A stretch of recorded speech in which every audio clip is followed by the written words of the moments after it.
warahmatullahi wabarakatuh. Halo teman-teman semua, selamat datang di episode khusus pada kali ini. Kali ini kita akan membahas sebuah film yang sangat menarik dan penuh inspirasi, yaitu Hechora. Nah, film ini teman-teman membawa kita menyelami kisah nyata Desmond Doss, seorang prajurit medis yang berjuang tanpa membawa senjata dalam Perang Dunia Kedua. Hari ini fokus kita yaitu pada aspek medis yang dieksplorasi oleh film ini. Yang pertama, bagaimana Doss menolong para prajurit di medan tempur dan teknik pemberian pertolongan. Yang kedua yaitu tantangan ekstrim nih yang dihadapi oleh Doss. Yang ketiga yaitu ketegangan psikologis. Yang keempat, ada nilai kemanusiaan yang dibawa. Yang kelima, yaitu kita akan membahas bagaimana medis perang berperan vital bukan hanya sebagai ilmu, tetapi juga sebagai tindakan keberanian dan kemanusiaan. Mungkin sebagai pembuka, sebelumnya perkenalkan saya Haliza Herunisa, rekan saya Triana Putri. Saya Fadil Hidayat. Oke, pada kesempatan kali ini, yang pertama kita akan membahas konteks sejarah dan sosial peran medis dalam perang. Mungkin sebagai pengantar saya membukanya terlebih dahulu. Penting untuk memahami konteks keberadaan seorang combat medik dalam sejarah militer. Perang Dunia Kedua membawa skala peperangan dan cedera traumatik yang belum pernah terjadi sebelumnya. Dalam film ini khususnya, pertempuran Okinawa menggambarkan betapa ranah medis dipenuhi luka parah akibat ledakan, peluru, dan juga kerusakan lingkungan yang ekstrim. Desmond Doss berasal dari latar belakang religius yang kuat, yang menolak membawa senjata pada masa itu. Ini adalah pilihan luar biasa menurut saya dan antagonis di lingkungan militer yang sangat keras. Perannya sebagai combat medik adalah menyediakan pertolongan medis nih dalam keadaan yang sangat berbahaya, berisiko nyawa, dan juga teknik-teknik medis dasar kritikal seperti pemberian tourniquet, pembersihan luka, stabilisasi korban, dan juga evakuasi. Nah, Doss ini teman-teman menghadapi skeptisisme yang besar dari tentara lain dan komandan. Namun, ia membuktikan perannya sangat esensial dalam menyelamatkan nyawa. Ia mencerminkan historis medis yang perlahan semakin dihargai sebagai pilar vital dalam perang modern. Oke, yang kedua teman-teman, mungkin sekarang kita akan membahas tentang teknis medis khusus medan tempur. Nah, kali ini akan dijelaskan oleh sahabat kita Triana Putri. Oke, Triana, mungkin boleh dong dijelasin tentang teknik medis khusus dalam medan tempur. Baik, terima kasih. Nah, dalam medan perang, teknis medis memiliki karakteristik khusus berbeda dari praktik klinis yang sehari-hari. Nah, pemahaman Doss terhadap penggunaan tourniquet penting untuk menghentikan tembak dan pecahan granat. Nah, ini adalah tindakan cepat yang bisa menyelamatkan nyawa sebelum korban dinaikkan ke unit perawatan lanjut.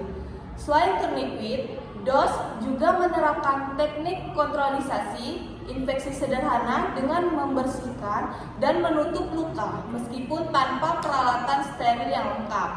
Nah, sebagai upaya mencegah komplikasi seperti gangren atau sepsis yang sangat mematikan. Adegan evakuasi ini melalui tali dari lereng curam adalah contoh ekstrim teknik evakuasi. Ini menuntut keseimbangan fisik, ketepatan teknis, dan keberanian yang ekstrim. Nah, struktur medis militer memang melatih evakuasi cepat dan aman dalam keadaan medan yang sulit. Namun, film ini memperlihatkan secara dramatis risiko nyata yang dihadapi para medis. Selain aspek teknik, Doss juga harus selalu menjaga kestabilan mental korban agar tidak panik dengan kata-kata penyemangat guna mencegah shock psikologis yang dapat memperbesar risiko kematian. Nah, ini bagian dari pendekatan medis holistik pada trauma medan perang. Oke, sangat luar biasa penjelasan dari sahabat kita Triana. Itu tadi teman-teman adalah teknik medis khusus medan tempur. Nah, kali ini kita coba membahas nih tentang psikologi dan kondisi mental dan medis tempur itu bagaimana? Boleh dong dijelasin lagi Kak Triana? Kalau dari psikologi dan kondisi mental medis tempur, ini adalah pemberi pertolongan di medan perang mengalami tekanan yang sangat tinggi. Bukan hanya risiko fisik, tetapi juga beban psikologis. Nah, melihat luka parah setiap detik, korban yang meninggal di depan mata, dan ancaman tembakan musuh adalah sumber trauma yang sangat berat. Nah, DOS menunjukkan ketahanan mental yang luar biasa. Film memberikan gambaran bahwa ini juga mengalami pergolakan batin namun fokus pada misinya. Kondisi ini menggambarkan pentingnya kesiapan mental dan dukungan prajurit biasa tapi juga untuk tenaga medis. Trauma tersebut juga tidak dikelola dengan benar dapat mengarah pada gangguan stres pasca trauma atau PTSD yang dalam konteks militer modern menjadi perhatian yang sangat serius. DOS menjadi contoh ketahanan mental yang dibangun atas dasar nilai kepercayaan dan pandangan hidup yang kuat.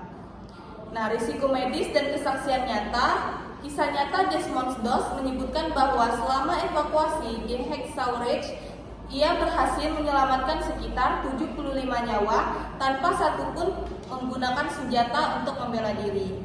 Nah, ini berarti setiap tindakan memberi pertolongan adalah taruhannya nyawa sendiri. Doss bahkan terluka parah dalam beberapa kesempatan namun tidak meninggalkan medan. Ia menggarisbawahi konteks luar biasa bagaimana tenaga medis selalu mengedepankan kemanusiaan di atas keselamatan pribadinya. Kisah ini menjadi catatan penting dalam sejarah militer Amerika Serikat sebagai bukti nyata bahwa nilai-nilai kemanusiaan dan keberanian yang dapat hadir bahkan di medan yang paling kejam sekalipun. Oke, mungkin itu sedikit penjelasan tadi tentang psikologi dan kondisi mental medis tempur. Terima kasih Kak Triana atas penjelasannya. Kita loncat nih ke Kak Fadil. Oke Kak Fadil, menurut Kak Fadil nih, gimana sih warisan profesional dan etika medis di medan perang itu? Boleh dong dijelasin? Baik, saya akan melanjutkan pembahasan pada bagian kelima, yaitu warisan profesional dan etika medis perang. Dan saya akan melanjutkan juga nanti dengan bagian keenam, yakni tentang implikasi medis modern tentang serta refleksi kemanusiaan. Ketika kita bicara tentang film Hacksaw Ridge, kita tidak hanya berbicara tentang kisah perang, kita sedang membicarakan kisah tentang manusia dengan nilai moral dan tentang keberanian yang berbeda bentuknya dari prajurit biasa. Film ini memperlihatkan kepada kita sosok Desmond Doss, seorang prajurit tanpa senjata, tapi dengan hati sebesar dunia. Ia tidak membunuh siapapun, namun menyelamatkan begitu banyak nyawa di medan perang Okinawa. Nah, dari sudut pandang hukum humaniter internasional, apa yang dilakukan Doss sebenarnya merupakan representasi ideal dari fungsi tenaga medis militer. Hukum humaniter memberikan perlindungan khusus kepada tenaga medis di medan perang. Mereka bukan kombatan, mereka bukan pihak yang terlibat dalam permusuhan, tetapi mereka punya misi kemanusiaan, menyelamatkan nyawa siapapun orangnya, kawan maupun itu lawan. Dalam film kita melihat bagaimana Doss tetap menolong tentara Jepang yang terluka, meskipun pasukannya sendiri sedang berperang. Ini mencerminkan nilai tertinggi dalam hukum humaniter, yakni imparsialitas dan netralitas dalam memberikan pertolongan. Prinsip ini ditegaskan dalam Konvensi Jenewa tahun 1949 yang menjadi dasar hukum utama bagi perlindungan tenaga medis di konflik bersenjata. Nah, sekarang mari kita bahas soal warisan profesionalisme dan etika medis perang. Dari perjuangan Doss, dunia belajar bahwa tugas medis di medan perang bukan hanya tentang menyembuhkan luka fisik, tapi juga menjaga kemanusiaan di tengah kebrutalan. Bayangkan, di tengah dentuman bom, peluru yang berdesing dan teriakan minta tolong di mana-mana, seorang tenaga medis harus tetap tenang, rasional dan berpegang pada sumpah profesinya.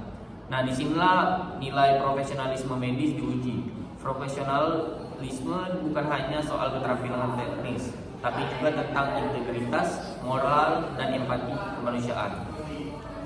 Sosok Desmond Doss menunjukkan bahwa beraninya sejatinya bukanlah ketika seseorang berani membunuh, melainkan ketika seseorang berani menyelamatkan nyawa, bahkan di tengah ancaman kematian. Dalam konteks etika medis perang, tindakan Doss merefleksikan 3 prinsip penting. Yang pertama, yakni kemanusiaan, yang kedua yakni netralitas, dan yang terakhir integritas moral. Ketiganya ini menjadi pilar yang sampai hari ini dijadikan acuan dalam pelatihan medis militer di berbagai negara. Etika medis dalam perang tidak bisa hanya diajarkan dengan teori, ia dibentuk oleh pengalaman dan nilai kemanusiaan yang mendalam. Hukum humaniter mengajarkan bahwa bahkan di tengah konflik masih ada batas yang tidak boleh dilanggar, dan Desmond Doss menjadi contoh nyata dari prinsip itu. Seseorang yang menolak kekerasan tapi tetap terjun ke medan perang demi menyelamatkan nyawa manusia.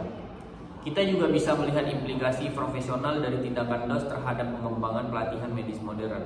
Setelah Perang Dunia Kedua, pelatihan medis militer tidak lagi hanya berfokus pada prosedur teknis seperti pertolongan pertama atau triase.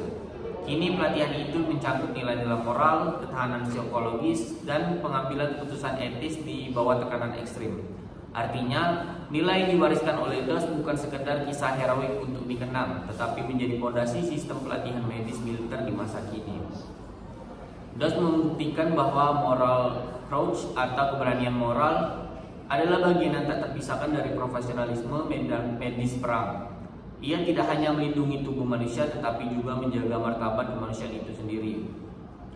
Mari kita renungkan sedikit. Dalam perang, para tentara berjuang untuk menang, tapi bagi seorang medis, kemenangan sejati adalah ketika satu nyawa bisa diselamatkan. Doss mengubah cara pandang dunia terhadap apa arti menjadi pahlawan. Ia bukan hanya pahlawan bagi negaranya, tapi bagi seluruh kemanusiaan.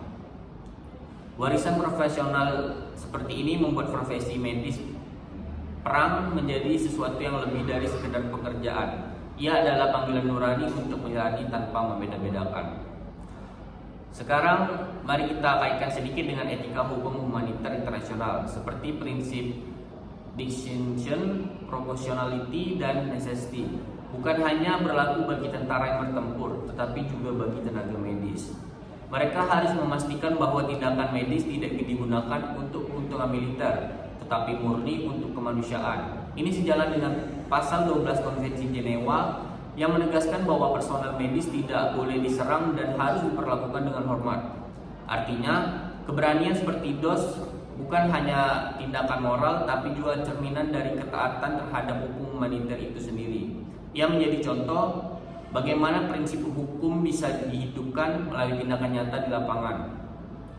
Dalam dunia medis modern, konsep seperti combat medic ethic atau military medical ethic terus dikembangkan berdasarkan nilai-nilai diwariskan oleh tokoh seperti Doss. Etika itu menekankan bahwa seorang tenaga medis militer tetap harus menempatkan nyawa manusia sebagai prioritas tertinggi, meski di bawah tekanan komando militer. Ini tantangan besar karena ada dilema antara perintah atasan dan sumpah profesi. Tapi kisah Doss membuktikan integritas moral bisa bertahan bahkan di tengah sistem yang menuntut kepatuhan absolut. Jadi jika kita tarik benang merahnya, warisan Doss adalah tentang bagaimana manusia bisa tetap manusiawi dalam situasi yang paling tidak manusiawi sekalipun. Itulah inti dari hukum humaniter internasional, mempertahankan kemanusiaan di tengah kekacauan perang. Oke, mungkin sangat luar biasa kali ini pembahasan dari sahabat Riana dan juga sahabat Fadil. Mungkin kali ini kita akan lanjut terkait implikasi medis modern yang dilaksanakan dan refleksi kemanusiaan yang dilaksanakan oleh Doss sendiri. Mungkin boleh dijelasin oleh Kak Riana? Baik. Di mana kan kita melihat bagaimana nilai-nilai kemanusiaan dan etika medis yang diwariskan oleh Doss masih relevan dalam dunia modern saat ini. Seiring kemajuan teknologi, kita tahu bahwa peralatan medis perang semakin canggih. Dari alat bedah lapangan, drone evakuasi, hingga sistem komunikasi medis digital. Namun, salah satu hal yang tidak pernah berubah, jiwa kemanusiaan di balik profesi medis. Nah, film Hacksaw Ridge memberi kita refleksi yang kuat bahwa teknologi tidak akan pernah menggantikan keberanian dan empati manusia. Meskipun hari ini kita punya teknologi untuk mendeteksi luka, menghentikan pendarahan, atau bahkan melakukan operasi jarak jauh, semuanya akan sia-sia jika kita kehilangan nilai-nilai dasar yang membuat profesi medis itu mulia, yaitu compassion, dedication, dan respect for life. Nah, Oke, mungkin teman-teman itu penjelasan dari Kak Triana dan juga Kak Fadil.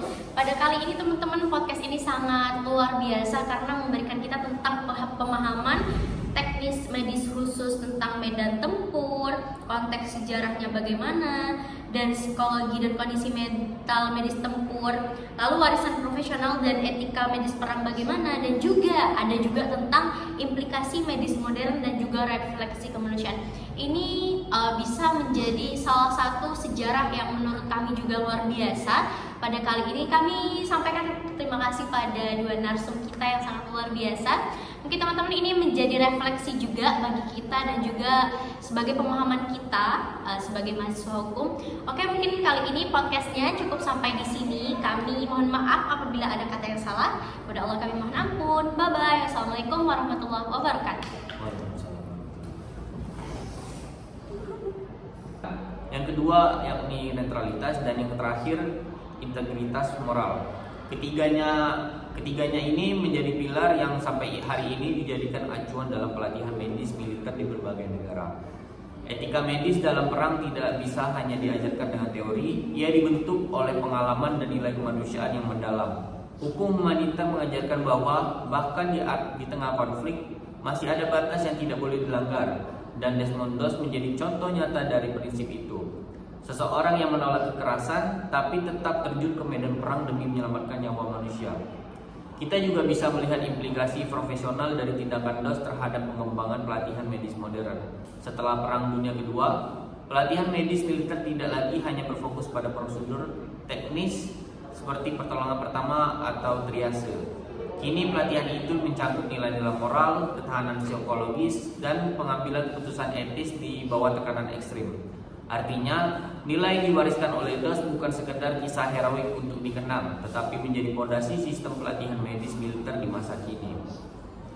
Doss membuktikan bahwa moral approach atau keberanian moral adalah bagian yang tak terpisahkan dari profesionalisme medan medis perang. Ia tidak hanya melindungi tubuh manusia, tetapi juga menjaga martabat kemanusiaan itu sendiri. Mari kita renungkan sedikit. Dalam perang, para tentara berjuang untuk menang, tapi bagi seorang medis, kemenangan sejati adalah ketika satu nyawa bisa diselamatkan. Doss mengubah cara pandang dunia terhadap apa arti menjadi pahlawan. Ia bukan hanya pahlawan bagi negaranya, tapi bagi seluruh kemanusiaan. Warisan profesional seperti ini membuat profesi medis perang menjadi sesuatu yang lebih dari sekedar pekerjaan. Ia adalah panggilan nurani untuk menjalani tanpa membeda-bedakan. Sekarang mari kita kaitkan sedikit dengan etika hukum humaniter internasional seperti prinsip distinction, proportionality, dan necessity. Bukan hanya berlaku bagi tentara yang bertempur, tetapi juga bagi tenaga medis. Mereka harus memastikan bahwa tindakan medis tidak digunakan untuk keuntungan militer, tetapi murni untuk kemanusiaan. Ini sejalan dengan pasal 12 Konvensi Jenewa yang menegaskan bahwa personel medis tidak boleh diserang dan harus diperlakukan dengan hormat. Artinya, keberanian seperti Doss bukan hanya tindakan moral, tapi juga cerminan dari ketaatan terhadap hukum humaniter itu sendiri. Ia menjadi contoh bagaimana prinsip hukum bisa dihidupkan melalui tindakan nyata di lapangan. Dalam dunia medis modern, konsep seperti combat medic ethic atau military medical ethic terus dikembangkan berdasarkan nilai-nilai diwariskan oleh tokoh seperti Doss. Etika itu menekankan bahwa seorang tenaga medis militer tetap harus menempatkan nyawa manusia sebagai prioritas tertinggi, meski di bawah tekanan komando militer. Ini tantangan besar karena ada dilema antara perintah atasan dan sumpah profesi. Tapi kisah Doss membuktikan integritas moral bisa bertahan bahkan di tengah sistem yang menuntut kepatuhan absolut. Jadi jika kita tarik benang merahnya, warisan Doss adalah tentang bagaimana manusia bisa tetap manusiawi dalam situasi yang paling tidak manusiawi sekalipun. Itulah inti dari hukum humaniter internasional, mempertahankan kemanusiaan di tengah kekacauan perang. Oke, mungkin sangat luar biasa kali ini pembahasan dari sahabat Riana dan juga sahabat Fadil. Mungkin kali ini kita akan lanjut terkait implikasi medis modern yang dilaksanakan dan refleksi kemanusiaan yang dilaksanakan oleh Doss. Mungkin boleh dijelasin oleh Kak Riana? Baik. Di mana kan kita melihat bagaimana nilai-nilai kemanusiaan dan etika medis yang diwariskan oleh Doss masih relevan dalam dunia modern saat ini. Seiring kemajuan teknologi, kita tahu bahwa peralatan medis perang semakin canggih. dari alat bedah lapangan, drone evakuasi, hingga sistem komunikasi medis digital. Namun, salah satu hal yang tidak pernah berubah, jiwa kemanusiaan di balik profesi medis. Nah, film Hacksaw Ridge memberi kita refleksi yang kuat bahwa teknologi tidak akan pernah menggantikan keberanian dan empati manusia. Meskipun hari ini kita punya teknologi untuk mendeteksi luka, menghentikan pendarahan, atau bahkan melakukan operasi jarak jauh, semuanya akan sia-sia jika kita kehilangan nilai-nilai dasar yang membuat profesi medis itu mulia, yaitu compassion, dedication, dan respect for life. Nah, Oke, mungkin teman-teman itu penjelasan dari Kak Triana dan juga Kak Fadil. Pada kali ini teman-teman, podcast ini sangat luar biasa karena memberikan kita tentang pemahaman teknis medis khusus tentang medan tempur, konteks sejarahnya bagaimana, dan psikologi dan kondisi mental medis tempur, lalu warisan profesional dan etika medis perang bagaimana, dan juga ada juga tentang implikasi medis modern dan juga refleksi kemanusiaan. Ini bisa menjadi salah satu sejarah yang menurut kami juga luar biasa. Pada kali ini kami sampaikan terima kasih pada dua narsum kita yang sangat luar biasa. Mungkin teman-teman ini menjadi refleksi juga bagi kita dan juga sebagai pemahaman kita sebagai mahasiswa hukum. Oke, mungkin kali ini podcastnya cukup sampai di sini. Kami mohon maaf apabila ada kata yang salah. Pada Allah kami mohon ampun. Bye bye. Assalamualaikum warahmatullahi wabarakatuh.